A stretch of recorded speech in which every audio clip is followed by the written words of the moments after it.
السلام عليكم ورحمة الله تعالى وبركاته. bokk jullit yi bokki taalibe yi dañu xadru bi dañu xadru leeral na ko kon li ci amoon solo wax na ko li ci des moom kàddu cant rek la. ñoo ngi sant suñu borom ñi nga xam ne moo ñu boole sëriñ bi di sant sëriñ bi ñi nga xam ne mooy suñu lépp bii tey ëllëg di sant mbokk yi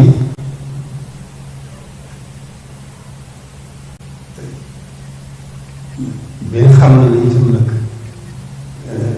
tolluwaay bi yëg nañ ko bu baax a baax ndax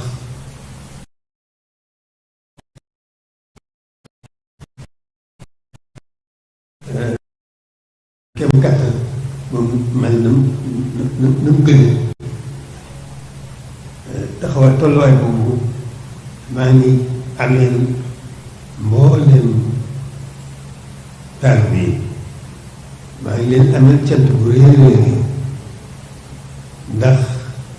dafa mel ne bi ma ko xalaatee wax ko dafa mel ne dañ ma gàttandu donc seen posture seen yéene ñëpp nag mbokki taalibe yi ñëpp mel na ne ëpp ba leen ci yéene muy góor mu jigéen muy mag muy ndaw ñoom ñëpp maa ngi leen di sant leen gërëm bu baax a baax daal nañ sama xel ci liggéey bi bu baax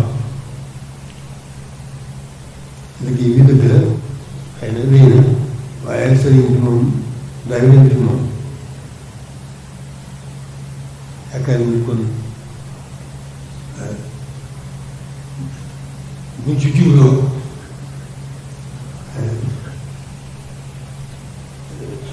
taw bi xam naa lu gàtt moom incha allah li ci des rek mooy ak cant la rek